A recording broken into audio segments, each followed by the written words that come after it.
Présidentielle 2020 en Côte d'Ivoire, les lampions se sont éteints sur le processus électoral. La commission électorale indépendante puis le Conseil constitutionnel ont rendu leur verdict. Cependant, le rôle des médias, ou du moins le traitement de l'information par les médias au cours de cette période continue de faire débat.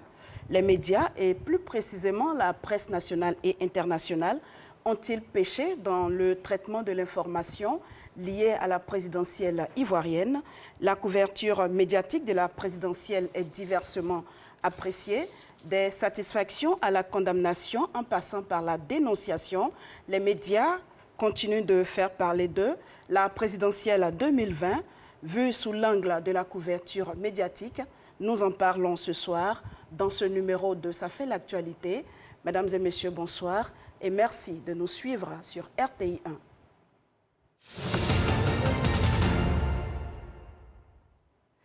Elles étaient diverses, abondantes, contradictoires et parfois contrariantes, les productions de la presse au sujet de la présidentielle d'octobre dernier.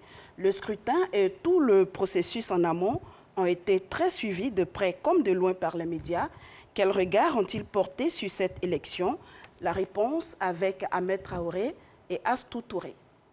L'opposition a boycotté l'élection présidentielle alors qu'en 2015, Alassane Ouattara était soutenu par l'un des leaders de l'opposition, Henri Konan Bédié. Comment vous pouvez expliquer ce chiffre de la participation? Bon, d'abord, le chiffre que donne la CEI de 53%, il ne tient pas compte des 5 000 bureaux de vote. Il y a eu 22 000 bureaux de vote. Il y a 5 000 bureaux de vote qui ont été écartés, dans lesquels on n'a pas pu voter. Et donc la CEI ne les a pas comptabilisés pour le taux de participation. Si on les comptabilisait, on aurait eu 43% de taux de participation. Donc il faut bien comprendre la petite différence, qui fait qu'on a déjà 53%. Ensuite, le corps électoral a progressé de 6 millions à 7 millions 5. Et sur ce million, un peu plus de million de nouveaux inscrits, le parti de Alassane Ouattara a fait un travail scientifique, a vraiment mobilisé ses bases, ses nouveaux électeurs et ceux qui n'étaient pas inscrits, pour qu'ils puissent s'inscrire sur cette liste électorale. Donc, il y avait une marge d'à peu près 900 000 à 800 000 personnes qu'on peut expliquer. Donc, si on rajoute, on retranche ces 3 millions de voix que le président a eu, on se retrouve autour de 2,2 millions. Ce qui est plus mitigé, c'est la participation. Par exemple, dans ce bureau de vote derrière moi, qui est à Cocody, un quartier plutôt acquis à l'opposition, eh bien, seulement 6% des électeurs de ce bureau de vote sont venus. Mais par contre, à Bobo, dans un quartier acquis à la majorité, où une équipe de TV5 s'est également rendue, eh bien là-bas, dans un bureau de vote, la participation a atteint 97%. La journée a été émaillée d'incidents, comme à Daoukro, fief du candidat et ancien président Henri Konan Bédié. Des partisans de la désobéissance civile ont ici barricadé les bureaux de vote. Le plus grand centre ici est fermé, un plateau il n'est pas fonctionnel. Les 3 lieux de vote ont été requis. Sur près d'une cinquantaine de lieux de vote, sont fermés, sont médicalement fermés. Des bureaux fermés aussi dès 10 h ce matin à Abidjan, dans le quartier Blocos et à Cocody. Ces deux quartiers d'Abidjan ont aussi été le théâtre d'échauffourées entre jeunes de l'opposition et forces de l'ordre. Jets de pierre d'un côté, gaz lacrymogène de l'autre. Très franchement, je serais sidéré d'apprendre que le taux de participation réel est aujourd'hui, disons, supérieur à 55 ou 60%. Par exemple, à midi, il y avait 21% des bureaux qui n'étaient pas encore ouverts. L'ont-ils été après? Pas sûr. Je propose d'écouter Pascal Affinguessan, l'opposant s'exprimait tout à l'heure. Écoutez-le. Nos compatriotes ont boudé, dans leur très large majorité, l'opération que M. Alassane Ouattara a tentée ce jour. Son coup d'État constitutionnel et électoral a été un échec. Les Ivoiriens ont refusé de s'associer à cette mascarade d'élection. Je m'adresse ici et maintenant au corps constitué et à nos vaillantes forces de défense et de sécurité. Au corps constitué, appelant à votre sens élevé de l'intérêt supérieur de la nation, je vous demande de désobéir aux ordres illégaux et de rallier le Conseil national de transition. Aux forces de défense et de sécurité, je demande à vous, soldats, sous-officiers, officiers, officiers supérieurs et officiers généraux de notre armée, de vous regarder dans le miroir de votre âme et de votre conscience et d'agir pour stopper les tueries. Il s'agit pour vous, dans l'honneur et la dignité, de mettre un terme au spectre de la guerre civile qui menace tous les jours notre pays. Voilà, présidentielle 2020, traitement de l'information par les médias nationaux et internationaux. Nous en parlons ce soir avec un plateau 100% journaliste. À ma gauche, Venance Conan, directeur général de Fraternité Matin. Bonsoir Venance. Bonsoir. Juste à ses côtés, André Silver Conan, fondateur de Ivoire Hebdo. Bonsoir André. Bonsoir Sylvie. Alors en face de vous, Assalé Tiemoko, directeur général de l'Éléphant déchaîné. Bonsoir Antoine. Bonsoir Sylvie. Et Saïd Penda, journaliste indépendant, journaliste d'investigation. Bonsoir Saïd Penda. Bonsoir madame, bonsoir à vos téléspectateurs. Première question, monsieur le directeur général de Fraternité Matin. On a constaté tout à l'heure avec cet élément que ce scrutin a fait l'objet d'un grand intérêt. Où situez-vous cet intérêt? D'abord, la Côte d'Ivoire intéresse tout le monde. Hein. Et puis, on est un pays un peu particulier. Rappelez-vous, en 2010, on avait une élection qui a drainé plein de monde. Je crois que, je ne sais pas s'il y a eu autant de journalistes qu'à cette élection-là. Et puis, il y a eu ce qui s'est passé. Il y a eu le Premier ministre qui est décédé, le président qui avait dit qu'il se retirait, qui a été obligé de se présenter. Bref, notre élection était telle que ça attirait forcément les journalistes. Les journalistes aiment bien là où se passe quelque chose. Et c'était sûr qu'il allait se passer quelque chose en Côte d'Ivoire. André Silver, qu'est-ce qui particulièrement intéressait les journalistes dans ce scrutin-là? Oh, je pense que plusieurs choses. La première, c'est effectivement la promesse donc, du président Alassane Ouattara d'organiser une élection sans violence, en dépit des contestations qui menaçaient donc ce scrutin. Et donc, évidemment, en termes de prospective, on sentait que quelque chose allait se passer et malheureusement, certains ont eu du grain à moudre. Alors, Antoine, est-ce que, contrairement au scrutin de 2010, celui-là avait un intérêt particulier? Oui, ça avait aussi un intérêt parce que, vous savez, les journalistes vont là où tu ne sais pas toujours quelque chose. Hein. Le contexte ivoirien, la CEI, le Conseil constitutionnel, l'ambiance de l'élection avec les appels au boycott de l'opposition et tout ça. Le discours du président, ancien président de l'Assemblée nationale, Soro Dioum à Paris, appelant, disant qu'il n'y aurait pas d'élection. Tout ça crée de l'intérêt autour de cette élection et les gens voulaient venir voir comment les choses sur le terrain allaient se passer. Donc, effectivement, quand il y a ce genre d'incertitude, la presse est toujours attirée par ce genre d'incertitude. Alors, Saïd Penda, vous avez été correspondant de BBC Afrique dans plusieurs pays sur le continent. Alors, pour vous, pourquoi ce scrutin a-t-il autant intéressé la presse occidentale? Je pense qu'il faut situer un peu l'intérêt de la presse dans le contexte de la psychologie générale des médias.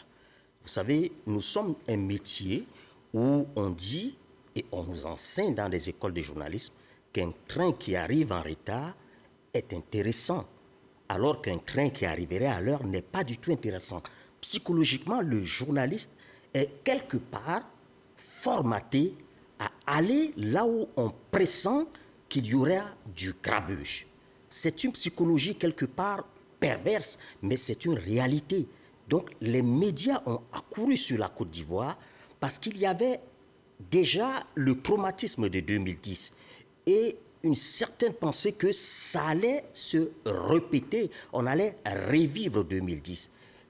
C'est cela qui justifie, à mon avis, tout l'intérêt des médias nationaux, mais aussi internationaux. Il y a eu un contingent de journalistes très important arrivés de l'étranger qui sont venus pour couvrir cette élection. Je ne dirais pas que l'odeur du sang attire les journalistes, mais on pouvait s'attendre à ce qu'un peu de sang coule quand même. Oui, il a préféré dire le train qui arrive en retard intéresse plus les médias. Alors André, est-ce que dans ces circonstances-là, en tant que journaliste, comment on s'organise? Moi, j'ai toujours dit quelque chose de très simple. Il faut rester dans l'orthodoxie.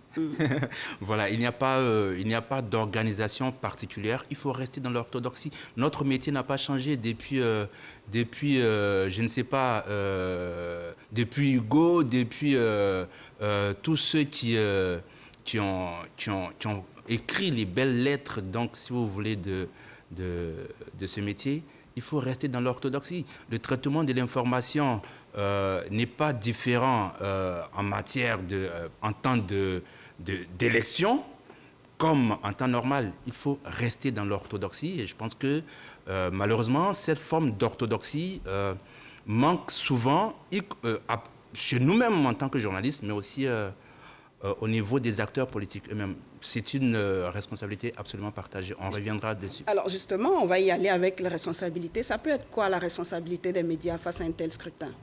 Alors, responsabilité par rapport à quoi? Par rapport à l'orthodoxie, par rapport aux enjeux. Alors, moi j'ai lu beaucoup de choses. Voilà, l'une des plus importantes, c'est donc cette sortie, cette estocade, je vais dire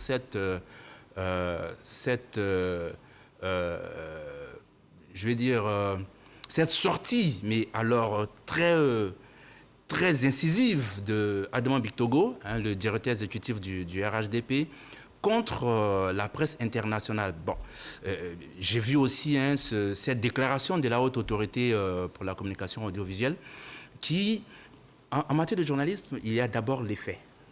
Ensuite, il y a les commentaires. Malheureusement, les faits n'ont pas été définis dans les déclarations de la haute autorité, par exemple. De sorte qu'il est difficile de savoir sur la base de quels éléments exacts il y a eu les plaintes, je dirais les complaintes. Et voilà, donc pour moi, c'est quand même assez délicat puisqu'on ne sait pas sur quoi ils se sont fondés. Par contre, Adjoumani, lui, a très clairement identifié le Figaro pour un traitement qui ne lui plairait pas et qu'il a trouvé disproportionné, je vais dire déséquilibré. C'est son opinion. On va en parler tout à l'heure. Alors, Venance Konan, la responsabilité des médias face à un scrutin, vous l'avez lâché tantôt. Les journalistes sont attirés par l'odeur du sang. Ça veut dire que le terreau était quelque peu fertile à cela. Et face à cette situation-là, quelle est la responsabilité du journaliste? D'abord, je crois que sa responsabilité, c'est d'abord d'être professionnel et d'être honnête.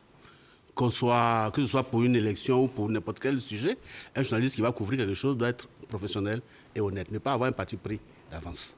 C'est difficile parce que chacun de nous a ses lunettes, en fonction de notre éducation, du milieu dans lequel on vit, etc. On a une façon de regarder les choses. Et la presse occidentale regarde l'Afrique avec ses lunettes. C'est assez étrange parce qu'on parle de la presse française, mais il n'y a pas longtemps, je crois, il y a 2 jours où hier, le président français a interpellé un journaliste américain à qui il reprochait de regarder la France avec des lunettes américaines. Donc de ne pas regarder les choses avec objectivité. Donc chacun regarde les choses avec ses lunettes. Les Chinois se plaignent tous les jours de ce que la presse occidentale traite les choses pas à leur façon. Donc oui, chacun vient et regarde avec ses lunettes. Ça peut plaire comme ça peut ne pas plaire. Et cette fois-ci, il y a eu des choses qui ont été dites par la presse française qui ne nous ont pas plu.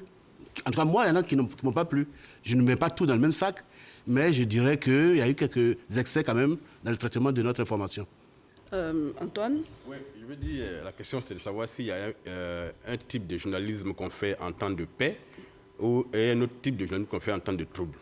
Je veux dire, comme Sylvain l'a dit, les règles du métier demeurent figées et quel que soit le contexte, il faut que les journalistes s'attellent à faire leur travail dans le cadre de leur métier. Alors, quand on change de continent, même en Europe, il n'y a même pas longtemps, et là je reviens à ce que Venance vient de dire, le président français a ouvertement interpellé, et d'ailleurs violemment, un journaliste français qui avait fait papier, c'est le Figaro, sur ce qui s'est passé au Liban, et il a ouvertement devant tout le monde, apostrophé le journaliste devant tout le monde. Il n'y a pas que 2 jours, il a fait pareil. Et donc, quel que soit le continent sur lequel on se trouve, il peut y avoir une conception du journalisme qui peut ne pas plaire à ceux qui sont au pouvoir et faire le bonheur de l'opposition. Vous savez que pendant 10 ans pratiquement, le régime Gbagbo a été agoni par la presse étrangère. Et là, en ce moment-là, l'opposition était en fête. Et aujourd'hui, c'est la même presse-là qui n'a pas changé, qui se retourne contre le pouvoir et le pouvoir aussi crie au scandale. Je veux dire, les normes restent figées. et les journalistes doivent faire le travail correctement. Dans cette affaire d'élection présidentielle, moi j'ai eu à travailler beaucoup avec les journalistes étrangers, parce que beaucoup nous appellent pour essayer de recouper des informations. Nous sommes sur le terrain. Et parfois, quand ils posent des questions, vous avez l'impression qu'ils cherchent quelque chose qu'ils ne trouvent pas dans les réponses que vous donnez.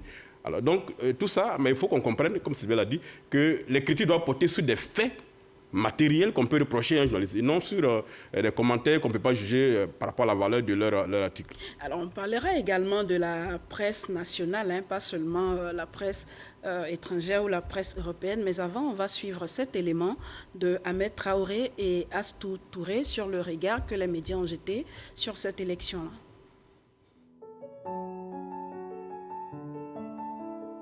À la lecture de la presse nationale comme internationale, force est de constater en effet que la crise ivoirienne est profonde. Tel est le cas du journal français Le Figaro, qui a un espace intitulé Vox, espace servant pour des débats politiques, d'idées et d'actualité. C'est bien là que le journaliste Yves Tréhard s'est livré à un réquisitoire contre l'élection du président Alassane Ouattara, ce en exposant des faits en dehors de la déontologie journalistique. Des propos comme « Depuis l'élection pour un troisième mandat, l'ancienne colonie française est à feu et à sang ». Autre décor, autre lieu, cette fois en Côte d'Ivoire, où les médias proches de l'opposition ont tiré à boulet rouge sur le candidat élu du RHDP. Simplement parce qu'il aurait affirmé, selon eux, qu'il ne serait plus candidat à une élection présidentielle. Après le décès inattendu du Premier ministre Amadou Gon Coulibaly, le président Alassane Ouattara s'est vu obligé de se présenter. On le sait déjà. Les journaux proches de l'opposition s'insurgent. Elle est même à l'origine de cette énième crise politique ivoirienne. Toutefois, il faut souligner que la presse proche du RHDP a expliqué le caractère positif de l'élection du président Alassane Ouattara en brandissant le bilan qui est plutôt en sa faveur.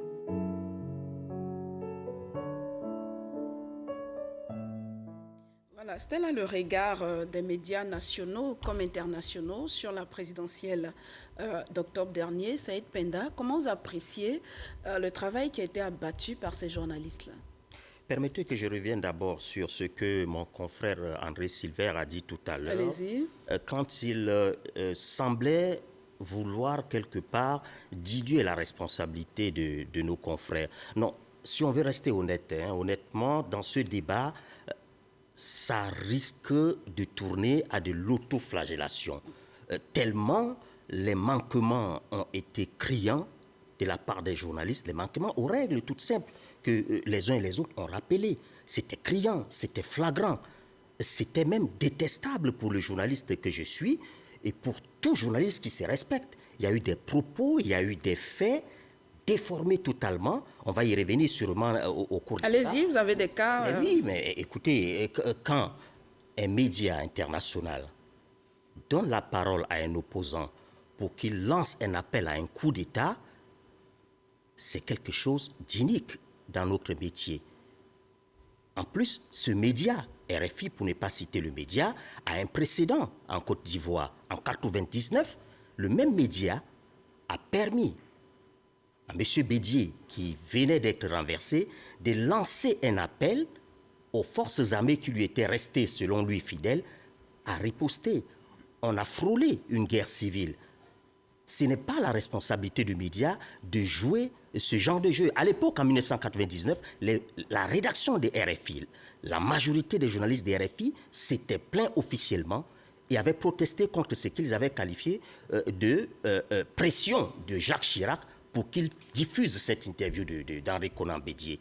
Mais aujourd'hui, cette fois-ci, et c'est plus grave, il n'y a eu aucune pression politique, selon mes investigations au niveau de la rédaction des RFI, aucune pression politique pour qu'il fasse l'interview de Guillaume Soro. C'est-à-dire que des confrères, des journalistes, en toute indépendance, ont estimé qu'ils pouvaient ouvrir leur micro, donner leurs ondes à quelqu'un pour qu'il appelle à un coup d'État dans un autre État. Est-ce qu'on pourrait imaginer RFI ouvrant ses ondes, son micro, à un terroriste qui appellerait des gens à commettre des attentats en France? Mais c'est inimaginable.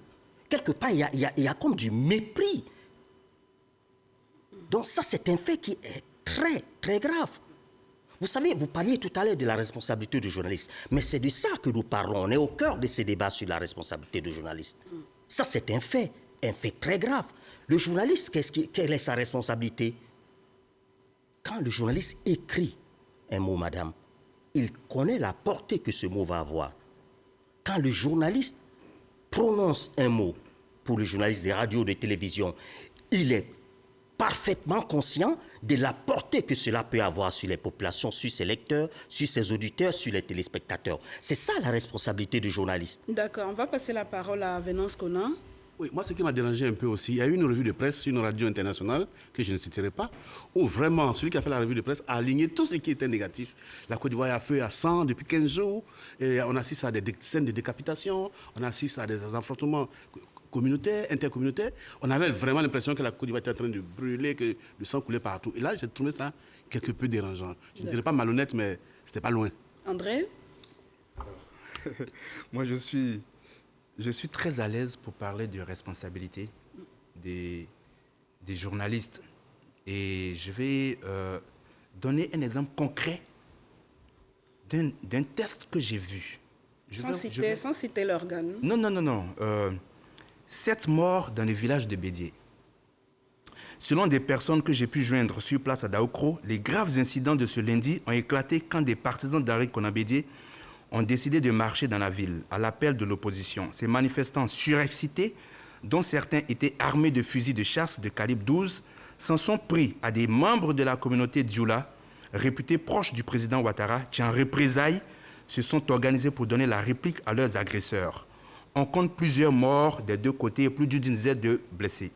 La population agressée, entre parenthèses, les Dioula et les Ouest-Africains, a identifié 2 responsables locaux du parti de Bédié, les nommés. Le responsable de cet écrit se trouve sur ce plateau. D'accord. Voilà la responsabilité des médias. Alors, c'est qui le responsable de ces écrits? Je pense qu'il se reconnaît. C'est pas moi. C'est vous? C'est moi. D'accord. Mais nous sommes tous des journalistes. On ne relate que des faits. Est-ce que ces faits ont été démentis? Non. Vous avez donc vu des gens... Ces faits ont été Je reprends votre reportage. Alors, André, vous allez nous dire ce que vous reprochez à cet article. Non. Il a dit... Oui, il va le dire. Il va le dire. Ces manifestants surexcités, dont certains étaient armés de fusils de chasse de calibre 12, première affirmation, s'en sont pris à des membres de la communauté Dioula. Deuxième affirmation, qui en représailles se sont organisés pour donner la réplique à leurs agresseurs. Troisième affirmation, la population agressée, entre parenthèses, les Dioula et les Ouest-Africains, on fait un traitement d'information comme ça? Je crois que Alors, il va vous répondre, allez-y. Je crois que le confrère a un problème de compréhension du métier de journalisme. Expliquez-nous. Je crois que nous sommes tous des journalistes sur ce plateau. Mais qu'est-ce qu'il reproche au texte qu'il vient de lire? Vous ne voyez rien du tout. Des faits et rien que des faits. Vous ne voyez rien du tout sauf dans ce que être extrêmement malhonnête. Tout le monde sait que nous étions dans un conflit communautaire. Et donc vous avez vu... Il y a une Mais écoutez, je suis quand même un journaliste d'investigation depuis 2 décennies au moins. Donc on on peut aller dans le truc. Un journaliste cite ses sources, il ne cite pas son investigation. Mais il y a des faits. Est-ce que ces faits ont été démentis? Donc pour vous, tous ces faits ont été confirmés. Donc pour vous, des faits, tant qu'ils ne sont pas démentis, ils sont réels, ils sont vrais. Tous ces faits ont bon, été bref, je pense qu'on ne va pas... D'accord, alors on va passer la parole. Vous allez répondre tout à l'heure. On va donner la parole à Antoine Assalé. Il faut faire attention parce que moi j'ai vu comment la presse ivoirienne a traité les événements de Mbato. C'était du n'importe quoi, pour ne pas dire autre mot. Pas toute la presse, certains articles, vous incriminez certains articles, pas tous les journaux. Certains journaux, mais la plus grande partie des journaux ivoiriens a fait sur un bateau du n'importe quoi. C'est un fait. Expliquez-vous. Vous voyez qu'aujourd'hui, on arrive à un niveau où les voix officielles ne sont même pas reconnues comme crédibles par une partie de la presse ivoirienne. Quand un préfet dit qu'il n'y a pas eu 10 morts ici, qu'il y a eu 3 morts, il y a une partie de la presse ivoirienne qui ne croit même pas à ça. Et qui préfère se cantonner dans ce que les réseaux sociaux ont dit ou mais des individus assis à Paris ont affirmé. voyez. Donc, la presse internationale regarde ce que la presse locale fait. La revue de presse dont Venance parlait tout à l'heure, c'est la revue de presse sur les journaux ivoiriens qui passe sur un média international à 6h47, à 7h43. C'est la presse ivoirienne que nos confrères européens prennent pour faire la revue de presse. Oui, les grandes unes. Les grandes unes. Et souvent, ils choisissent de parler uniquement sur un angle qui concerne l'opposition. Et donc, on a l'impression qu'ils matraquent, alors que c'est le contenu de la presse ivoirienne.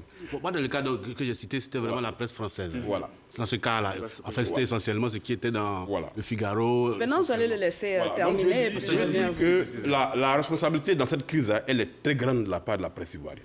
Même ce matin, j'ai dû interpeller un confrère dont le journal a fait une sur ma commune, en relatant des faits dont je ne suis même pas informé, complètement inventés.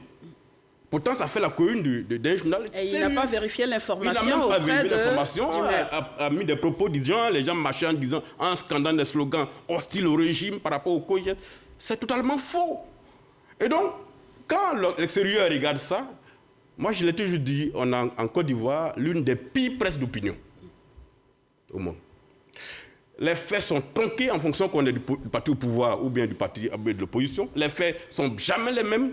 Pour un même événement, vous avez 40 interprétations dans les journaux différents. Donc on n'est plus dans les fondamentaux du métier. C'est pour ça qu'aujourd'hui, on nous reproche, nous, dans mon média, parce qu'on ne couvre pas vraiment ce qui se passe dans la Côte d'Ivoire. On n'a pas ce temps-là d'aller faire de la politique dans les journaux. Nous, c'est des faits. Quand on n'a pas les preuves, on n'écrit jamais. Alors, ce que vous dénoncez, c'est quoi les causes selon vous? La formation, la manipulation? Les gens ont été formés. Les gens, ils ont été formés, ils ont été dans des écoles qui sont souvent prestigieuses, mais ont décidé de se mettre à la place des politiciens pour faire le métier. C'est tout. Notre rôle en tant que journaliste n'est pas de pousser les gens à l'affrontement, mais de donner des informations qui permettent aux citoyens de prendre des décisions. Mais quand on est là pour attiser la haine, à affirmer des choses qu'on n'a pas vérifiées, on est assis à Abidjan et puis on fait un reportage sur Mbato ou bien sur Bongwanou depuis Abidjan. Sur Daoukro. On a un problème. Quand vous lisez ça, vous avez envie de fuir le pays. Alors que vous avez recoupé sur le terrain. Et même quand vous appelez des confrères pour leur dire que vous avez affirmé n'est pas vrai, ils vous insultent. Ils pensent que vous êtes acheté par le pouvoir et que vous voulez l'amener à écrire des choses que lui ne veut pas écrire. Alors qu'il est dans le faux, mais il ne veut pas revenir en arrière. Donc on a un gros problème. Donc il y a un grand travail à faire pour que les gens reviennent aux faits. Sinon, la presse elle-même est un carburant qui attise le feu et qui peut mettre le feu dans le pays. La presse ivoirienne. J'en revenais à vous, allez-y, Venance. Je suis tout à fait d'accord avec lui. Au niveau de la formation, combien de séminaires on n'a pas fait? Combien de colloques? Il y a plein d'organismes qui régulièrement, surtout au moment des élections, qui financent des séminaires, des formations. Oui, si c'est pour la connaissance technique, oui, les gens l'ont. Sauf qu'ils en font ce qu'ils veulent. Et comme il a dit... comment on y remédie? Comment on y remédie? Il faudrait que chacun essaie de faire honnêtement son travail. Mais lorsque chacun veut faire de la politique, voilà notre drame. Tout le monde veut faire de la politique, tout le monde veut se substituer aux institutions. Le Conseil constitutionnel dit quelque chose, tout le monde veut se mettre à la place du Conseil constitutionnel. Les politiques veulent dire quelque chose, tout le monde veut se mettre... C'est ça le problème. Si le journaliste voulait rester à sa place, faire du journalisme, on s'en sortirait. Le jour où on comprendra cela, où le jour où on réussira à faire comprendre aux journalistes qu'ils doivent être journalistes et laisser les politiciens faire la politique, on avancera. Mais c'est un travail de sensibilisation, c'est long. Ça fait 30 ans, depuis 90, depuis qu'il y a eu le multipartisme, il y a eu ce qu'on appelait le printemps de la presse. Qu'on parle de ça. On a connu le pire dans ce pays. Hein. On a connu vraiment le pire. Ça, vous avez demandé la parole. Vous avez posé deux questions. Les causes et comment on remédie à cela. La cause, c'est quoi? Il faut dire les choses de façon directe. La presse ivoirienne est une presse militante. Les journalistes ivoiriens, vous partagez cet avis-là? La presse ivoirienne est une presse militante. Excuse-moi, je vais juste préciser quelque chose. Vous parlez de Venance, d'Antoine, Il y a eu un accident d'avion à Daloa. Ça me fait tout banal. Hein? Oh, j'ai pris 3 journaux qui ont donné 3 chiffres différents sur le nombre de morts. Quelque chose qui n'a rien de politique, qui n'a rien de... Il y a un qui dit qu'il y a eu 1 mort, un autre qui dit qu'il y a 2 morts. J'ai dit, mais pourquoi vous ne demandez pas simplement aux pompiers? Ils vont vous dire le chiffre exact. Voilà un peu où on en est. Hein? Alors, vous êtes donc d'accord avec lui quand il accuse la presse ivoirienne de partisane? Ça, même ça, là, c'est même pas partisan. Ça dit c'est non professionnel. C'est ça qui est le plus grave. Parce que pour savoir combien de morts il y a eu un accident, franchement, ce n'est pas une question d'opinion. C'est une question de compter les morts. 1 ou 2, ou 1, 2, 3. Ça, c'est aussi simple. Mais on n'a pas pu... Ce jour-là, j'étais vraiment sidéré, quoi. Quand j'ai mis les 3 journaux, là, j'ai montré ça à mes journalistes, j'ai dit, regardez ça. Pour savoir le nombre de morts, ce n'était pas compliqué. D'accord, vous allez laisser poursuivre. Allez-y, Saïd. Donc, je disais que c'est une presse militante. Il suffit de voir l'historique de la création de la quasi-totalité des médias ivoiriens. Pas le média public qui est un média public, mais la plupart des médias privés ivoiriens ont été créés soit par des structures politiques clairement identifiées, et donc les journalistes qui y travaillent pour des idéologies, une idéologie politique. C'est une presse militante. Quand les gens tronquent les faits, ce n'est pas parce qu'ils ne connaissent pas réellement ce qui s'est passé. Les gens décident, à cause de leur position politique, de tronquer les faits. Ce n'est pas parce qu'ils ne sont pas formés, comme le disaient les autres confrères. Les gens sont formés, ils savent ce qui se passe, mais ils décident de tronquer les faits. Maintenant, comment est-ce qu'on y remédie? On y remédie par de la pédagogie, mais par aussi une certaine répression. C'est la carotte et le bâton, comme ça se passe dans tous les corps de métier. Mais on a comme l'impression qu'en Côte d'Ivoire, il y a un certain laxisme de la part des régulateurs. Je ne veux pointer le doigt sur personne, mais j'ai l'impression qu'il faudrait aller plus loin, parce qu'on est quand même dans un pays où la presse a joué un rôle très nocif. Tout ce qu'on a vécu comme crise en Côte d'Ivoire depuis 1999 a été quelque part encouragé. La presse a joué un peu le rôle d'essence qui a contribué à allumer les feux. Donc face à une telle presse, dans un contexte aussi fragile que celui de la Côte d'Ivoire, il faudrait que le régulateur ne se comporte pas comme un régulateur dans un pays où les médias n'ont pas souvent instigé à la haine. Je prends le cas du Mali, où les médias n'ont pas cette culture, ne sont pas dans ces militantismes, je vais dire, destructeurs, comme on le voit en Côte d'Ivoire, parce que la presse en Côte d'Ivoire, elle peut être très, très destructrice. Donc, il faut être beaucoup plus dur vis-à-vis de nos confrères, parce que ces manquements ne sont plus supportables. Et on voit tous les conséquences que ça peut produire dans le pays. André, votre réaction? Ça me gérer parce que il s'agit quand même de la personne dont j'ai lu un reportage. C'est du gonzo-journalisme. Et donc, honnêtement... Allez-y, allez-y. Non, on va se respecter sur ce plateau. Non. Allez-y, André. On parle à des gens quand même qui nous regardent et on va rester très sérieux. Vous allez lui permettre de poursuivre. Voilà, c'est très sérieux ce que je dis. C'est un exemple parfait de gonzo-journalisme. Et donc, voyez-vous, c'est très facile quand on est sur un plateau de porter les accusations envers des confrères et tout cela. Mais moi, je dis, le mal ivoirien est très profond. Il est trop profond. Il est... Voyez-vous, des gens qui étaient à Zata, qui ont arrêté un convoi ministériel. Ils y ont extrait un gendarme. Jusqu'à présent, sauf erreur de ma part, on ne sait pas où se trouve l'adjudant Sanogo. On ne sait ni ce qu'il devient, ni où est-ce qu'il se trouve. Daoukro. On prend donc des gens qui ont arrêté un jeune, Toussaint Nguessan qu'il s'appelle, qui l'ont torturé jusqu'à décapitation. On a vu des vidéos, au moins une, où quelqu'un joue au ping-pong avec le crâne. Voyez-vous.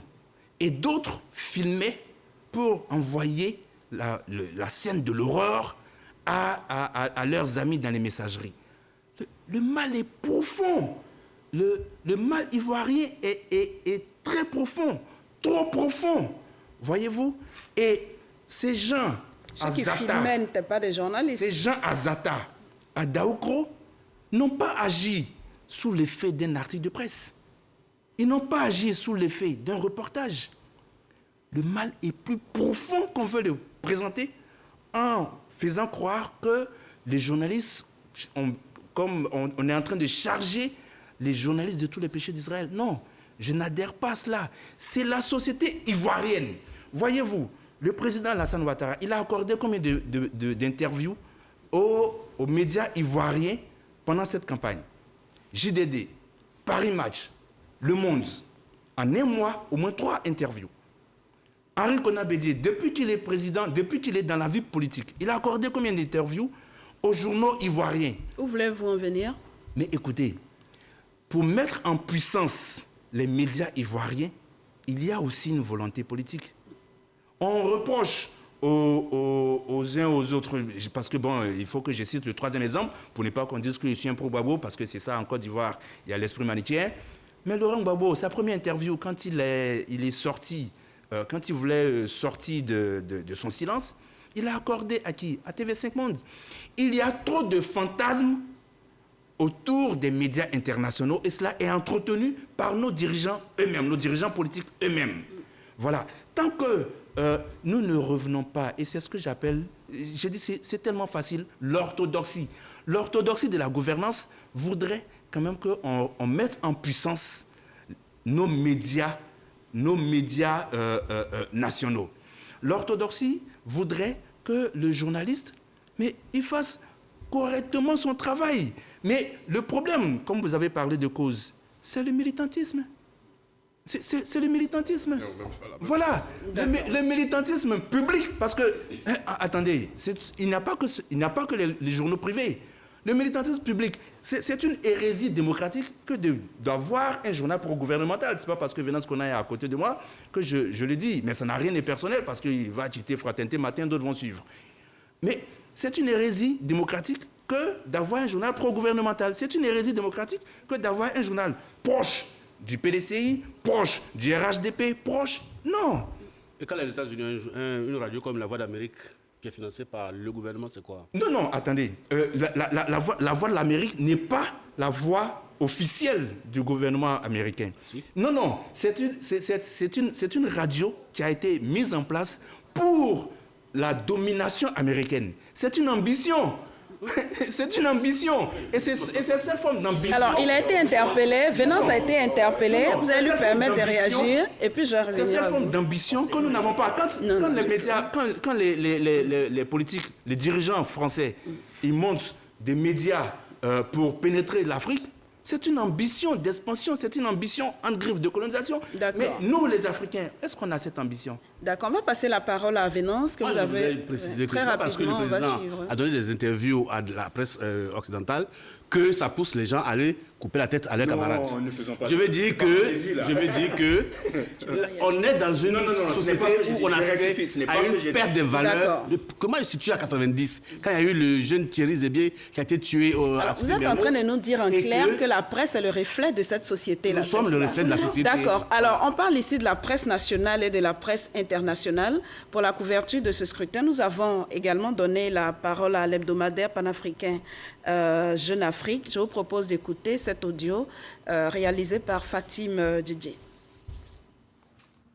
La présidentielle ivoirienne et la situation de tension qui a résulté de la réélection d'Alassane Ouattara, mais aussi qui avait commencé en fait avec l'annonce de sa candidature à un 3e mandat et les appels au boycott et à la désobéissance civile d'une partie de l'opposition, ont suscité beaucoup de commentaires dans la presse internationale, et française en particulier, qui a un œil assez complexe vis-à-vis de la Côte d'Ivoire. Aujourd'hui comme hier, il suffit de se rappeler de la crise post-électorale de 2010-2011. Alors, cette situation en Côte d'Ivoire a abondamment alimenté la presse étrangère, qui ne s'est pas gênée pour donner son opinion, ce qui est son droit. Il faut convenir quand même du fait qu'on ne va pas mettre tout le monde dans le même panier, mais il y a eu un traitement médiatique extrêmement particulier, un tantinet partisan.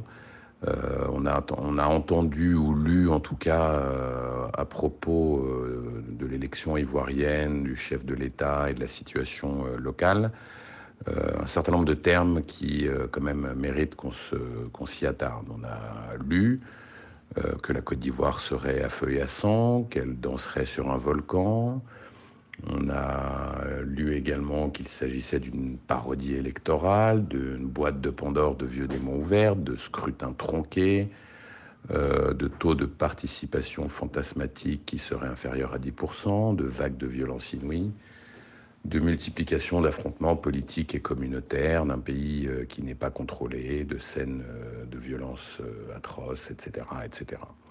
Avec la plupart du temps l'expression par les journalistes ou les éditorialistes de leur propre opinion, dont il faut bien convenir que, par exemple, en ce qui concerne Yves Tréhard du Figaro, une opinion extrêmement sévère à l'égard du chef de l'État et surtout qui se fonde sur un certain nombre de contre-vérités et une méconnaissance, en tout cas, de la situation sur le terrain. Tout le monde la connaît. Elle semble s'apaiser depuis la rencontre entre Alassane Ouattara et Henri Konan Bédié le 11 novembre. Il y a des pistes de solutions qui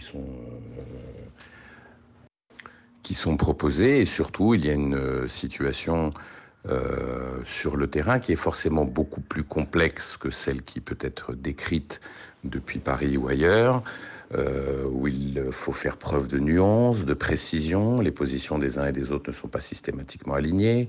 Les parcours des hommes politiques en question concernés sont anciens. Il y a eu des phases de rapprochement, des phases d'opposition. Bref, traiter l'actualité ivoirienne de cette manière très empirique, très rapide, sans expliquer le contexte, l'histoire, les enjeux, qui permettent d'avoir certaines pistes pour expliquer la situation actuelle et surtout essayer de se projeter sur l'avenir et d'essayer de formuler en tout cas des solutions. Ce travail est indispensable. C'est ce que nous, on essaye de faire à Jeune Afrique, mais parce qu'on n'est pas... on est un journal qui couvre la Côte d'Ivoire depuis sa naissance, qui alloue beaucoup de moyens sur place. On a plusieurs correspondants, plusieurs collaborateurs, des gens qui travaillent ici au siège à Paris, qui se rendent très régulièrement sur le terrain, qui discutent avec tout le monde. Donc on fait ce choix d'un journalisme que j'espère objectif, en donnant la parole à tous les protagonistes, et encore une fois en essayant de contextualiser, de décrypter l'information brute, qui doit être fiable et vérifiée, ça c'est la première des choses, mais encore une fois, qui sans analyse, qui commande ses faits et les explique, ça ne sert pas à grand-chose. A fortiori, dans une situation de tension, je ne pense pas que notre rôle soit de jeter de l'huile sur le feu. Alors, je dois juste rappeler que sur ce plateau, on devrait avoir des représentants de l'Association de la presse étrangère ici en Côte d'Ivoire, mais bon, malheureusement, ils ne sont pas là. On va permettre à Antoine Assalé de commenter l'audio qu'on vient d'écouter. Le confrère de Jeune Afrique, tu reconnais qu'il y a eu quelques prises de position qui sont plutôt partisanes de la part de nos confrères de la presse étrangère. Mais je veux dire que parfois, ils peuvent faire des choses de bonne foi en pensant qu'ils ont les vraies informations. Parce que j'ai lu mon confrère, pour ne pas le citer, Kana Enchaîné, qui avait fait un petit papier sur les chiffres au niveau de Cinématiali, où à la télévision, le représentant de la CEI a fait une erreur. Mais cette erreur a été corrigée après. Ouais. Mais le confrère a repris ça dans sa publication et a pris ça pour faire une critique contre le régime. Alors que c'était une erreur qui avait été corrigée plus tard. Alors on se demande donc, finalement... de bonne foi qu'ils ont fait cette faute. Oui, ce genre de papier-là, c'est quoi les sources qu'on recoupe? Comment on vérifie cette information? Mais parfois, ils ont des confrères ici aussi à Abidjan qu'ils appellent. Et ça dépend de ce qui tombe. Parce que sur les cas, par exemple, de Mbato, moi j'ai échangé avec plusieurs confrères, notamment les confrères je peux les citer, de Le Monde, et qui voulaient avoir les vraies informations. Et je leur ai donné les vraies informations. Et ils ont repris exactement les chiffres officiels et qui sont conformes à la réalité sur le terrain. Mais en dehors de ça, d'autres confrères ont pris d'autres informations sur les réseaux sociaux et qu'ils ont publié la liste de 34 personnes qu'on a mis sur les réseaux sociaux disant que c'est les morts de Mbato. Les confrères étrangers ont repris ça. Voilà. Dans des rapports officiels, ça a été repris, alors que c'est totalement faux, ça a été fabriqué. Mais je veux dire, on ne peut pas nous décharger de notre responsabilité en tant que presse ivoirienne. Quand je prends l'exemple de ce que j'ai vu ce matin chez un confrère, vous avez un confrère qui est journaliste, qui est élu local dans une commune. Il y a une affaire, ce n'est pas dans sa commune. Mais vous pouvez appeler votre confrère pour essayer de vérifier si ce que vous allez écrire là est conforme à la réalité. Mais comme c'est un journal d'opposition, il pense qu'en appelant son confrère pour qu'il donne une information, ça n'arrange pas sa ligne éditoriale. Donc il faut qu'il écrive quelque chose alors que ce n'est pas vrai. Donc il y a cette façon de faire. Et d'ailleurs même la presse ivoirienne est liée à l'opinion ivoirienne. Les journaux ivoiriens qui vendent le plus sont ceux qui sont dans le sensationnel. Le scoop. Ce n'est pas des scoops, c'est du sensationnel. Sylvain va faire une investigation sur un dossier qui concerne une affaire de la République, va mettre ça à la une. Vous n'aurez pas 40% de personnes qui vont l'acheter ça. Parce que ça ne rentre pas dans leur créneau de lecture. Mais si vous dites que le président de la République a été transporté dans un avion, notamment pour aller à Paris, vous mettez ça à la une d'un journal, mais toute la Côte d'Ivoire va l'acheter. Alors que parfois, c'est totalement faux. Donc, cette façon de conditionner le journaliste a fait qu'aujourd'hui, les journalistes ivoiriens ont l'impression que ceux qui marchent, c'est ceux qui ont les informations qui sont les plus sensationnelles. Qui ne sont pas forcément vraies. Vous prenez un journal comme le mien qui fait des investigations, puisque nous, on ne traite pas l'actualité quotidienne, politique. Nous, c'est qu'est-ce qui est lié. On a dit qu'on a donné 10 millions dans tel endroit pour faire telle activité. Est-ce que l'argent est arrivé à destination? Est-ce que l'ouvrage qu'on a construit correspond aux normes qui ont été requises? Mais quand on publie ça, vous n'avez pas 20% d'Ivoiriens que ça intéresse. En revanche, là où on parle de sang, là où on parle de chiffres, de faux rapports des Amérique que les gens publient, là, ils vont prendre, ils vont acheter. Alors que c'est totalement faux. Donc, quand c'est comme ça, on ne peut pas nous décharger, nous, journalistes ivoiriens, de dire qu'on n'est pas responsable parce que le contexte social est tel que... Non, quel que soit le contexte social, nous, journalistes, notre rôle, c'est de dire ce qui est lié à la vérité. Et non de les tronquer pour faire partie plaisir à un camp politique. Ce n'est pas possible. Saïd, allez-y. Je vais encore revenir sur la responsabilité du journaliste.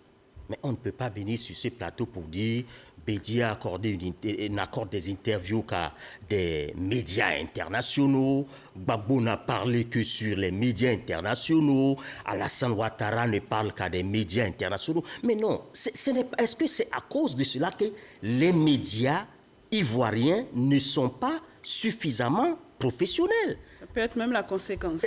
Justement, merci madame, c'est peut-être même la conséquence. Si les médias ivoiriens étaient suffisamment professionnels, les hommes politiques ivoiriens y trouveraient un intérêt à leur accorder leurs interviews. Mais où est l'audience de la presse ivoirienne quand on passe son temps à relayer les mots d'ordre? C'est l'unique presse au monde où je vois des médias relayer les mots d'ordre des partis politiques. Tous au meeting du FPI demain. C'est pas croyable, ça. On n'est pas dans du journalisme, madame. On est dans du pur militantisme. Donc ça, c'est un problème.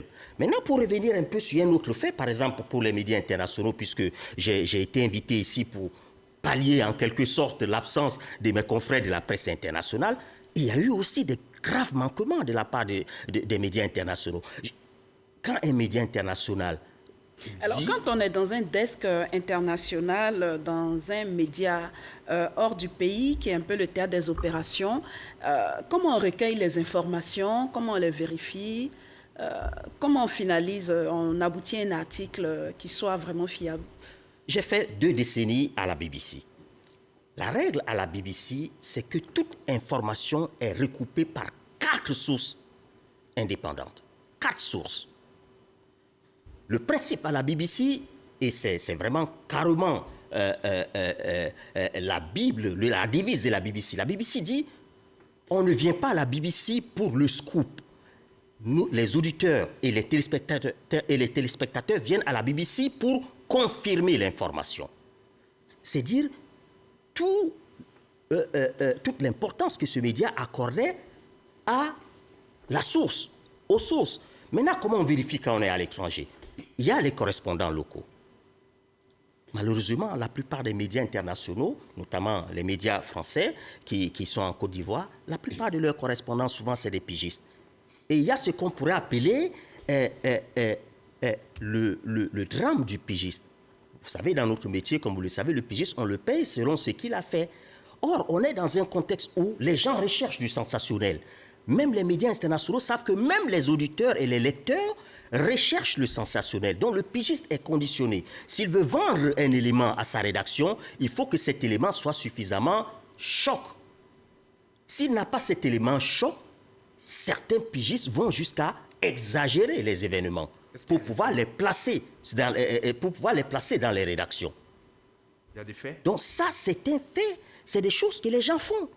Et ça a été le cas pour cette présidentielle. Non, pour cette présidentielle, je ne dirais pas que c'était... Vous avez identifié des cas? Je ne dirais pas que c'était le cas, mais quand même, les manquements, ils ont été là, tout le monde les a vus. Certaines rédactions ont même dû s'excuser. C'était quand même des faits très graves. Je vais vous citer un cas où, par exemple, dans un papier, une consoeur dit que l'armée ivoirienne est divisée. Que dans un contexte d'une armée divisée. Mais comment est-ce qu'on juge une armée divisée, madame? Nous sommes des journalistes. Une armée divisée, c'est-à-dire une armée au sein de laquelle, brusquement, il y a une mutinerie, ou bien il y a des chefs militaires qui ne répondent plus de leur hiérarchie. On peut parler d'une armée divisée. Est-ce que nous sommes dans ce contexte aujourd'hui en Côte d'Ivoire? Tout le monde admet que non. Tout le monde admet que non. Donc il y a eu de très graves manquements aux règles et à l'éthique du journalisme. D'accord. Venons ce qu'on a. Je voudrais dire que le professionnalisme, il est partout pareil, que ce soit en Europe ou en Côte d'Ivoire, c'est toujours pareil. Un bon journaliste vérifie ses sources, qu'on soit à Paris ou à Abidjan. Maintenant, il faut qu'on sache qu'en France aussi, il y a des mauvais journalistes. Il y a des journalistes qui ont leur miroir, enfin, qui ont leurs lunettes, qui regardent dans une direction. Des journalistes qui ont des prises de position pour diverses raisons. Donc, il y a tout ça. Hein? Donc, nous ne sommes pas les pires. C'est vrai, on peut critiquer notre presse, on peut nous reprocher beaucoup de choses, mais tout n'est pas forcément pour le mieux là-bas. André? Demandez la parole depuis. Non. Alors, première chose, je n'ai pas dit que c'est parce que Ouattara a accordé des interviews à des médias internationaux que la presse ici est mauvaise. C'est vraiment de l'extrapolation. Deuxième chose, c'est que le traitement de l'information, parce que par ailleurs, je suis éditorialiste à Jeune Afrique, mais le traitement de l'information, enfin, il n'y a pas une façon de traiter l'information par la presse internationale et une autre par la presse nationale. Je suis bien placé pour être sur les deux volets. Mais voyez-vous, dans le cadre de cette ire du RHDP, il y a eu des articles d'opinion. Voilà, il y a eu des articles d'opinion, comme Venance Conan signerait son édito, pour un édito pour lequel on ne serait pas d'accord. Voilà, mais c'est son opinion. Quand vous prenez l'article de Figaro, c'était l'opinion, voyez-vous, de celui qui a signé. Je crois qu'il était directeur des rédactions. Voilà, c'était un article éditorialisant. Voilà. Et donc, on peut ne pas être d'accord avec l'opinion qu'il exprime, comme ne pas être d'accord avec ce que Venance Conan a écrit dans son éditorial. Mais après, on ne va pas le descendre, on ne va pas l'envoyer en enfer. Voilà. Moi, je reste constant. Je reste constant sur le fait que la presse ivoirienne a sa part des responsabilités. La presse internationale aussi, parce qu'on a bien vu ce reportage, cet article, mais vraiment alors... hallucinant de France 24, du site de France 24 qui a été supprimé très rapidement. Et c'est ça aussi l'intérêt des médias internationaux. Quand il y a une erreur, on recadre, on essaye quand même de recadrer. Ce qui n'est pas forcément le cas d'autres personnes qui nient même quand on les prend en flagrant délit de gonzo-journalisme. Et donc, il est vraiment important parce qu'on commet tous des erreurs. Voilà, vraiment, on commet tous des erreurs. Et ça, il faut qu'on le sache. Tous ici, nous commettons des erreurs. Maintenant, l'erreur peut être de bonne foi. Cela, on peut recadrer. Mais quand elle est de mauvaise foi, alors là, il n'y a rien à faire. Voilà, Alors, qu'est-ce qu'il faut? Parce que cette question-là revient, mais alors constamment. Qu'est-ce qu'il faut? Je pense que la première responsabilité incombe au lecteur. Et le niveau de la régulation? Non, pour moi, la régulation ne règle pas le problème. Parce que la régulation, aussi la législation. Oui, là encore, il y a quelque chose, il y a beaucoup à dire là-dessus. Parce que, par exemple, cette hérésie démocratique qui consiste à instruire un procureur en termes d'offense. Bon, bref, on ne va pas revenir là-dessus. Mais je vais dire, pour moi, le meilleur censeur, c'est le lecteur. Parce que le régulateur a beau sanctionner des journaux qui sont financés, qui ont des financements politiques, ils reviendront toujours. Et même quand vous direz que le journal n'existe plus, ils vont se reconstituer par ailleurs. C'est le lecteur ivoirien qui doit changer de regard vis-à-vis de la presse. Est-ce que pas déjà de sanctionner vu que nos journaux ne parlent pas très... Antoine Assalé, est-ce que la montée en puissance des réseaux sociaux n'est pas l'une des causes de tout ce qu'on a observé pendant la présidentielle? André a parlé de victimes dont les images, la vidéo a été faite, ensuite balancée, et forcément il y a de l'appétence au niveau des internautes. Ça peut tenter le journalisme pour... Mais vous savez que beaucoup de confrères aujourd'hui ne font plus d'efforts. Hein. Les réseaux sociaux, ça suffit pour faire la une. Récemment, on a pris un confrère ici en flagrant délit de mensonge. Il y a une simulation de déversement de pétrole quelque part vers Assini. C'était une simulation avec le ministère de Madame la ministre Anne Loto. Et il n'y avait jamais eu de bateau qui avait fait un naufrage à Assini. Mais le lendemain, il y a un confrère qui a mis à la une. Les malheurs s'abattent sur le régime Ouattara. Un autre bateau coule à Assini comme un des milliers de tonnes dans la mer. Il était à la simulation. Voilà. Et il a utilisé son média pour faire autre chose que ce qui s'est passé. Ça a été une simulation. Mais quand il dit le confrère, c'est comme si c'était un malheur absolu qui s'était abattu sur la Côte d'Ivoire. Il a fait sciemment. C'est la simulation qui se poursuit. Et donc, vous voyez que quand les réseaux sociaux s'emparent de ça, vous savez, quand on a fait l'affaire sur Mbato, et que je suis venu dire que tout ce qui se trouve sur Mbato par rapport à la décapitation, ce n'était pas Mbato, par rapport au 37 morts, ce n'est pas Mbato, et tout ça, on a été menacé de mort par des gens qui étaient sûrs que nous avons été payés pour dire le contraire. Et même des confrères avec qui on a échangé étaient convaincus que nous étions manipulés. Et eux continuent à dire qu'il y a eu 37 morts. Vous voyez ça? Donc les réseaux sociaux aujourd'hui, c'est le reflet de la société ivoirienne. La presse ivoirienne elle-même est décrédibilisée. Est-ce que ce ne sont pas les réseaux sociaux qui font les médias aujourd'hui? Mais ce que je vous ai dit, ils jouent un grand rôle aujourd'hui. Et comme nous nous paraissons pratiquement 24, avec un différé de 24 heures, les réseaux sociaux, c'est à la vitesse V que l'information évolue. Et donc, chacun a un portable, il a un compte WhatsApp, et donc on diffuse l'information en interne, et ça explose sur les réseaux sociaux. Et tout le monde s'en va. Quand c'est comme ça, vous avez du mal, vous, en tant que journaliste, à faire votre travail. Parce qu'une information qui a été balancée sur les réseaux sociaux, qui est déjà acceptée par le public comme étant la vérité, quand vous revenez par derrière pour essayer de contredire ça, mais c'est vous qui êtes menacé de mort parce qu'on dit, vous avez été acheté par le système, vous voulez nous mentir. Donc, on a un gros problème aujourd'hui. Et donc, Sylvain, je suis d'accord avec lui, le régulateur ne pourra pas faire grand-chose.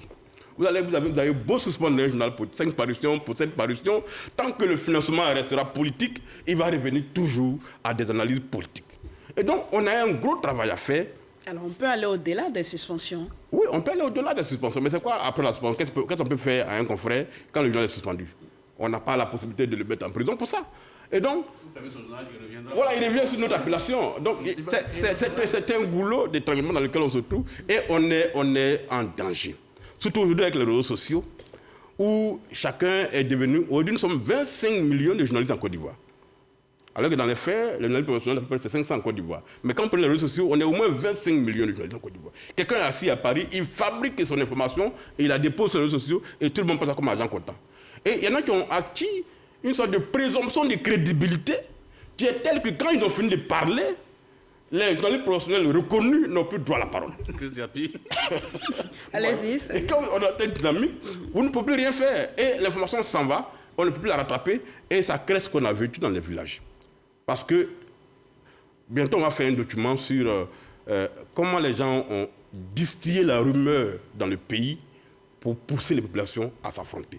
Il y a eu un troisième acteur, ça on l'a déjà affirmé, parce qu'on a les éléments pour le dire. Il y a eu un troisième acteur sur le terrain qui a distillé de la rumeur fabriquée et qui a poussé les gens à se mettre, à s'affronter à la machette. Alors, votre organe a identifié ce troisième acteur? On va faire un dossier dessus bientôt. D'accord, allez-y Saïd. Oui, non, je voudrais dire que vraiment, moi je ne suis pas dans le corporatisme. Je ne pense pas que naturellement, vous voyez, chaque fois qu'on essaye de dire responsabilité du journaliste, Naturellement, si vous avez publié des articles où vous dites qu'il y a des ministres de machin qui ont été tapés sur la tête par Alassane Ouattara alors que tout cela c'était du bidon, vous ne pouvez que venir sur le plateau de télévision pour défendre les journalistes, du pauvre journalisme. Ce n'est pas du journalisme ça. Donc, je ne suis pas dans le corporatisme.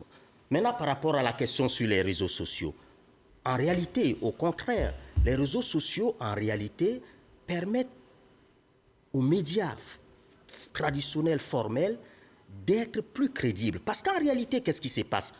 Tous les fake news et tous les mensonges qui passent sur les réseaux sociaux, dans un premier temps, on y croit. Mais si les journalistes, eux, et les médias restent très professionnels, plus tard, on va croire, parce que la vérité finit par éclater. Aujourd'hui, qui peut encore dire qu'il y a 50 morts en bateau? Plus personne. La vérité, aujourd'hui, elle est connue. Donc, les médias qui en ont parlé sont aujourd'hui crédibles, même si, au moment où ils en parlaient, certains en doutaient. Aujourd'hui, c'est un fait reconnu et accepté par tous. Donc, les journalistes doivent continuer à faire leur métier avec toute la rigueur que ce métier requiert. Maintenant, vous parlez de la question des solutions. On dit, le régulateur ne peut rien. J'ai dit non, le régulateur peut quelque chose. Moi, je suis, et j'ai milité pendant longtemps, je continue à le faire, pour un journalisme responsable. C'est-à-dire quoi, madame? Dans tous les métiers. Alors, médecin, comment les pays que vous avez parcourus ont réussi à cela? Oui, je vais vous dire.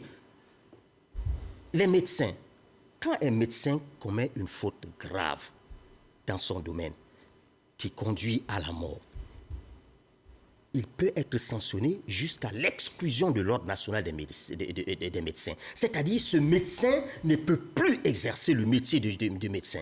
Mais pourquoi est-ce qu'on n'arriverait pas à ce genre de sanctions pour les journalistes? Mais nous donnons la mort, nos articles donnent la mort, nos articles causent des massacres. Pourquoi est-ce qu'on ne ferait pas ça pour des journalistes? Je voudrais voir quel article a causé des massacres. Pourquoi on ne le ferait pas pour des journalistes, madame?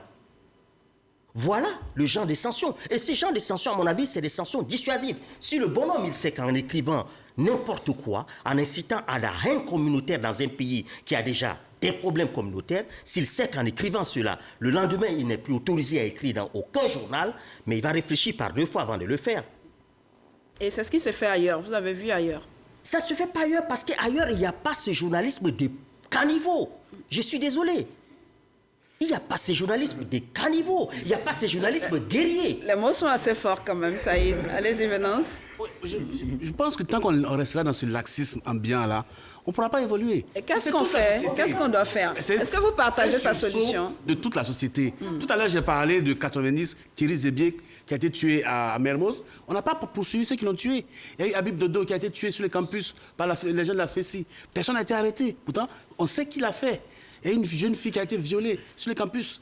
Personne n'a été poursuivi. Et c'est comme ça que ça continue. Et pour les médias, face au... Pareil, c'est toute la société. Les médias ne sont qu'un reflet des médias, de la société.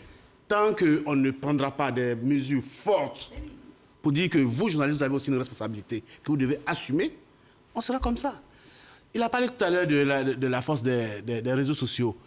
Oui, les journalistes sont là pour confirmer quand les faits sont réels. Mais tant qu'il y aura des journaux pour ramasser ce qui est sur les réseaux sociaux, pour en faire la vérité, personne ne croira les journaux sérieux. Quand on dit qu'il y a 34 morts ou 37 morts en bateau, ça circule sur les réseaux sociaux et puis des journaux reprennent ça, le journal qui vient pour dire la vérité, comme il a dit tout à l'heure, il est menacé. On y veut couvrir le régime. Alors, est-ce que voilà. ce n'est pas dû à une crise de confiance entre les médias et les populations? C'est une crise de société. Notre société ivoirienne est en crise, il faut qu'on le reconnaisse. Une crise de valeurs. Le jour où on retrouvera les vraies valeurs, on fera un grand pas en avant. Maintenant, comment retrouver les vraies valeurs? Ça, c'est notre débat. Aujourd'hui, même les chefs n'ont même plus d'autorité sur quelqu'un. Les enfants, ceux qui faisaient les barrages là, parfois c'était des gamins de 10 ans, 12 ans, qui se levaient, qui allaient faire des barrages. André, personne n'osait le dire. Allez-y. André, il va terminer. Les réseaux sociaux sont une source d'information. Voilà, sont une source. Et le journaliste doit apporter une plus-value. Et ça, c'est en termes de restitution, c'est ce qu'on essaie de faire pour les plus jeunes. Toujours une plus-value. En vérifiant... Voilà, parce que c'est le travail du journaliste, le traitement de l'information. Traiter l'information, c'est vérifier, c'est recouper, c'est aller aux sources, c'est... Voilà, le traitement de l'information. Mais, encore une fois, tant qu'on ne revient pas à l'orthodoxie, Et l'orthodoxie, c'est dans tous les milieux. Voyez-vous, moi j'ai beaucoup de respect pour le journal d'Assalé, qui a été pionnier en matière de journalisme d'investigation, en matière de presse d'investigation, avec les défenses déchaînés. Mais combien de dossiers, combien d'enquêtes il a sorti qui ont été suivis par le ministère public? Laxisme. Ouais. La Côte d'Ivoire a un problème d'impunité. Voilà, la Côte d'Ivoire a un problème de gouvernance démocratique. C'est ça le problème, parce que le journaliste qui se sent libre de faire ce qu'il veut, c'est parce que les choses ne fonctionnent pas. On n'est pas dans l'orthodoxie. Il sait qu'il peut faire ce qu'il veut tant qu'il a, par exemple, le parapluie atomique du parti qu'il soutient. Mais on parle bien des journalistes de l'opposition, proches de l'opposition, mais jetez aussi un œil dans les journaux proches du pouvoir. C'est pareil. Vous verrez que c'est...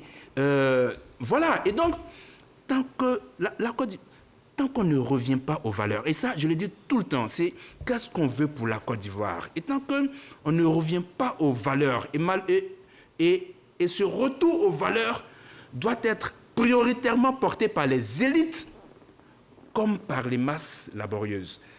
Les masses vont suivre, mais tant que les élites ne donnent pas, c'est ce que j'appelle la pédagogie par l'exemple, tant que les élites ne donnent pas l'exemple, ce sera difficile. Oui, allez-y. Je souscris à ce que Sylvain a dit. Vous voyez, il y a quelques jours seulement qu'on a vu l'image de la personne décapitée à Daoukro. D'accord? Et aujourd'hui, toute la société ivoirienne est en train de vivre comme si cet événement-là n'a jamais existé. Il n'y a pas une vraie demande de réaction de la part de la société. Vous savez, quand j'étais à l'extérieur il y a un an, avec le fondateur de Mediapart, nous échangeons, et il a sorti cette phrase-là que j'aime reprendre. Il a dit, ce n'est pas le rôle du journaliste d'être un procureur de la République, ou bien d'être un gendarme, ou bien d'être un policier. Les journalistes élèvent le lièvre, il appartient à la société et aux décideurs de l'attraper. Quand un journaliste fait une investigation, et qui démontre par des preuves qui sont indiscutables qu'il y a eu détournement à tel endroit, détournement de à tel endroit, et que par derrière, le ministère public, c'est-à-dire le parquet d'Abidjan, ne réagit pas du tout. Ceux même qui ont été indexés dans le document, c'est eux qui appellent le journaliste pour lui dire ce que vous avez écrit n'ira nulle part. Ça vous est arrivé? Mais ça nous arrive tous les jours. Tous les jours, ça nous arrive. Alors, quelle force un journaliste peut avoir à risquer sa vie pour, d'après lui, apporter une information qui peut sauver la République? Quand l'information est parue, par derrière, il n'y a aucune réaction. Vous voyez, on a banalisé la mort, on a banalisé le vol, on a banalisé tout ce qui contribue à détruire une République. Et on a atteint un niveau d'impunité tel qu'aujourd'hui, même les enfants à l'école primaire sont conscients qu'ils peuvent tout se permettre. On ne pourra rien leur faire parce qu'à hauteur, il ne se passe jamais rien. Alors, donc, il faut revenir à ces valeurs-là. Si on ne donne pas de message fort, tout à l'heure il a dit, je souscris à ça. Des confrères consciemment fabriquent des informations et les publient. On en a des preuves. Ils fabriquent et ils publient. On va suspendre son journal pour cette parution, ça va revenir, mais il n'y aura aucun démenti sur le faux qu'il a fait et pour lequel on l'a suspendu. Ça reste dans l'esprit des citoyens ivoiriens et ils prennent ça pour argent comptant. Donc on a atteint un tel niveau d'impunité qui est aujourd'hui, tel qu'aujourd'hui on peut se lever, tuer des gens et puis être assuré que parce qu'on appartient au bon camp, il n'y aura aucune sanction. Alors qu'il doit y avoir des sanctions qui concernent tout le monde pour que chacun à son niveau comprenne qu'on a des choses qui sont autorisées et des choses qui ne sont pas autorisées. Et quelles peuvent être les sanctions pour les médias? Saïd a parlé d'aller au-delà des suspensions, de l'exclusion. Il faut qu'on arrive à un moment à exclure certains du métier. Le métier ne peut pas être... nous autres, on dit, bon, vous n'avez pas fait d'école de journalisme, et ainsi de suite. Mais les règles ne changent pas selon qu'on a fait l'école de journalisme ou qu'on n'a pas fait l'école de journalisme. C'est les mêmes règles qu'on doit appliquer. Donc comment des gens peuvent se permettre de les violer consciencieusement? Qu'est-ce qu'on fait de ces gens? Le régulateur ne peut pas les enlever du secteur et leur interdire d'exercer ce métier-là. On peut le faire. Ça peut arriver. Les suspensions, ça ne peut rien faire. La liberté de la presse dont on parle en question. Quand vous allez à Mediapart, c'est écrit, ce n'est pas un droit pour les journalistes, c'est un droit pour la population. D'avoir accès à une information qui lui permet de ne pas se tromper dans ses choix.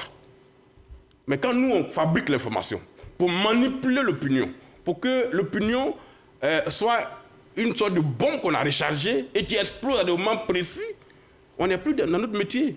On est à la place des politiciens et on fait leur travail à leur place. Allez-y, Saïd. Oui, non, je voudrais d'abord commencer par préciser que je ne veux pas jeter l'anathème sur tous les confrères ivoiriens. Il y a des bons journalistes en Côte d'Ivoire. Les journalistes des caniveaux et les journalistes guerriers dont je parlais, ils se reconnaissent. Ils publient tous les jours des choses. Ils se reconnaissent.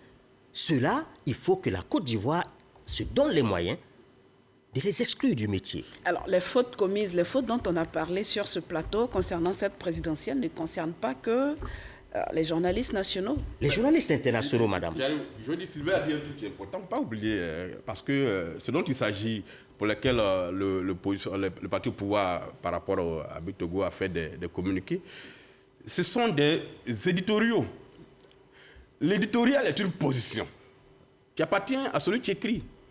On peut être d'accord ou on ne peut pas être d'accord, mais ça reste un éditorial. Mais s'il y a des faits matériels qui ont été tronqués, on a un autre degré de faute qui est totalement différent de l'éditorial qu'un individu fait. Il y a une opinion qu'il exprime sous des faits qu'il a... Oui, ça il a dit. Donc c'est très clair. Donc quand tu veux juger un éditorial, ce n'est pas à la même force qu'on juge des faits matériels qui ont été tronqués. Alors on a la recherche de solutions pour éviter que... Voilà. Oui, allez-y. Parler de la presse internationale. Voilà. Je vais commencer par rebondir sur ce que mon confrère vient de dire. Faisons très attention.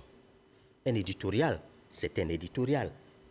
Mais un éditorial ne peut pas se permettre, on ne peut pas se permettre, même dans un éditorial, de tronquer les faits. Or, dans le cas du Figaro, c'était de cela qu'il s'agissait. Des faits ont été tronqués. Il ne s'agissait pas d'une opinion, il s'agissait des faits qui ont été tronqués. Dans l'éditorial, ce n'était même pas un éditorial, il a appelé ça un papier d'analyse. C'était écrit analyse. Et là, des faits ont été tronqués. Et il y a eu des accusations très graves. Donc, je voulais juste rectifier cela. Ce n'était pas un éditorial. Il ne faut pas que nous amusions à nous dédouaner. Non, on reste, je pense que vous avez été... Voilà. Mais la deuxième chose, vous avez dit, les médias internationaux, qu'est-ce qu'on fait? En réalité, les médias internationaux ne sont pas intouchables. Les médias internationaux, on peut, et d'ailleurs régulièrement, il y a pas mal d'États africains qui portent plainte contre les médias internationaux et qui gagnent leur procès régulièrement. Mais la bonne chose avec les médias internationaux, c'est que contrairement à certains médias locaux, pas seulement ivoiriens d'ailleurs, les médias internationaux ont ce qu'on appelle le complexe de celui qui est pris en faute. Ces règles, ils les connaissent. Quand il leur arrive de les violer, ils sont très gênés, surtout quand on le leur rappelle avec des faits. Ça, c'est une chose. Maintenant, sur cette élection ivoirienne, en réalité, nous n'en avons pas parlé, mais il y a eu aussi l'effet des communicants, notamment de l'opposition basée à Paris. Il y a notamment 2 communicantes, on ne va peut-être pas citer leur nom sur ce plateau. Non, du tout. Voilà, mais on sait que ces communicantes, il y a eu comme des courroies de transmission entre, parce qu'on lisait leurs tweets qui précédaient souvent des articles. C'est comme si ces communicantes, des opposants qui étaient basés à Paris, fournissaient carrément des angles de traitement des sujets et même des éléments, des langages, comme on dit en communication, à certains de nos confrères, pas tous, mais à certains de nos confrères. Et pour certains articles, on pouvait voir la similitude entre les tweets des communicantes qui précédaient souvent les articles. Ça, c'est ce que je voulais aussi préciser. D'accord. Alors, Vénance, rapidement, on va faire un dernier tour de table. On est à la recherche de solutions pour régler ce problème. Cette présidentielle, c'est la conséquence de plusieurs actions. Vous avez parlé des laxismes. Aujourd'hui, cette façon de traiter l'information a des conséquences sur le processus électoral ou sur les lendemains d'élections. Comment on y remédie véritablement? Il y a 2 niveaux. Pour les opinions, ça n'engage que celui qui l'a émise. On peut être d'accord ou n'est pas d'accord. Mais dès lors que c'est une opinion et qui n'a pas tronqué les faits, bon, on le prend comme tel. on peut protester pour dire je ne suis pas d'accord avec votre opinion. Ça se fait. Le président Macron l'a fait avec le journaliste américain. Il a appelé pour lui dire je ne suis pas d'accord avec ce que vous avez écrit. Mais ça ne va pas plus loin que ça.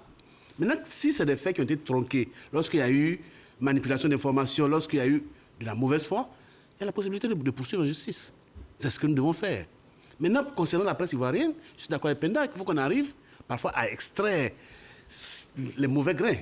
Parce qu'il y en a qui vraiment mettent en danger la cohésion sociale. Ces personnes, il faut qu'on ait le courage de les extraire, qu'on ne protège pas quelqu'un. Et moi, ce qui me fait peur aujourd'hui, c'est le fait qu'on banalise tellement ce qui s'est passé à Daoukro. Des jeunes gens qui coupent la tête à quelqu'un d'autre, qui jouent au ballon avec. Et puis, c'est en train de passer comme pète et profit. D'accord. Et là, ça me fait peur. Merci André, allez-y. Il est important que le journaliste lui-même aussi arrête d'être le communicateur des partis politiques. Voilà. Et le confrère l'a dit, lui-même il le fait, hein, parce qu'il a été le signataire du document de félicitations au président Alassane Ouattara en tant que collectif des Camerounais résidant en Côte d'Ivoire, un collectif qui n'existait pas. Et donc, il est important que la pédagogie par l'exemple puisse prévaloir. Vous savez, on ne peut pas continuer à espérer que les autres vont changer pendant que nous-mêmes, on ne les donne pas l'exemple. Voilà. Là, il faut qu'on reste constant, il faut qu'on reste cohérent, il faut que nos positions ne soient pas à géométrie variable. Première chose. Deuxième chose, les journalistes doivent revenir à l'orthodoxie. C'est-à-dire que, moi, par exemple, pour ce cas de Daoukro, un confrère m'a interpellé. Il m'a dit, mais pourquoi est-ce que tu as demandé à ce qu'on lance un appel à témoins? J'ai dit, parce que la vidéo, elle est visible. Parce que les individus sont visibles. Voilà. Et je lui ai répondu, un respectable confrère, je lui ai répondu, personne ne réussira à me complexer parce qu'il s'agit de Daoukro, ville natale de Bédié, dont j'ai le Conan en partage. Personne ne réussira à me complexer. Parce que je parlerai de Daoukro, comme je parle de Kong, comme je parlerai de Mama. Tant que nous-mêmes on se complexe pour nous auto-censurer sur des sujets importants, on n'y arrivera pas. Donc, notre propre responsabilité. Mais la responsabilité régalienne est importante. On parle d'exclusion. C'est prévu dans la loi sur la presse. Il y a la suspension, la radiation, l'exclusion. C'est prévu dans la loi sur la presse. Et donc, pour moi, il n'y a pas de problème que le régulateur fasse son travail. Mais il y a les dirigeants qui ont la responsabilité première de restaurer les valeurs et les principes. Ce sont les valeurs et les principes qui vont sauver ce pays. D'accord. Dernière chose, très rapidement. Le lecteur, il est le censeur suprême. Il est le censeur suprême. Et donc, lui, son jugement doit vraiment pouvoir permettre aux journalistes de ne pas pouvoir se regarder dans la glace et d'être fier de lui. Merci André. Vous allez terminer. Je vais dire que quand on va prendre les rapports de vente de la presse ivoirienne pour ce dernier trimestre 2020, vous allez voir qu'il va y avoir une sorte de montée extraordinaire des ventes dans la période qui a précédé l'élection et la période qui vient après l'élection. D'accord? Parce que dans cette période-là, il y a eu de la sensation. Les Ivoiriens demandent la sensation. Ils veulent du sang. Ils veulent des chiffres qui démontrent que le pays est en train de brûler. C'est ça qu'ils veulent lire. Mais des investigations qui ramènent les choses à leur endroit, qui ramènent les choses dans les faits, beaucoup de personnes, ça ne les intéresse pas. D'accord? Vous savez, quelqu'un a dit que la vérité de l'histoire ne sera pas ce qui a eu lieu, mais ce qui sera seulement raconté. Quand on vit ce genre de situation, en fonction du bord politique auquel on appartient, on essaie d'arranger l'information de telle sorte que ça ait un effet sur la population. Comme Sylvain l'a dit, il faut qu'on revienne à la restauration de la sanction. Si on ne sanctionne pas, si on continue à banaliser la vie humaine, si des faits aussi graves que celui de... Vous avez vu en France, quand il y a eu cette opération d'un terroriste qui a décapité un enseignant, ça a été une affaire nationale. Il n'y a pas eu affaire du Front National ou bien de la droite, de la gauche. C'est tout le pays qui a été scandalisé. En Côte d'Ivoire, on décapite quelqu'un et puis il y a une partie de la population que ça ne meut pas. D'ailleurs, même quand tu en parles, on dit mais qu'est-ce que tu veux prouver? Ils ont fait que mériter ce qu'ils ont eu. Vous voyez à quel niveau on est descendu? Il faut que l'autorité décide maintenant de siffler la fin pour que les Ivoiriens sachent que la vraie liberté, elle est dans le respect des lois. Que les journalistes le savent également. Mais justement, que chacun comprenne que la vraie liberté, elle est dans le respect des lois. Et que celui qui faute doit être sanctionné. 30 secondes. Oui, non, en 30 secondes, je voulais juste dire que vraiment, nous devrions peut-être nous inspirer de ce que j'appelle la jurisprudence de la presse américaine avec Donald Trump.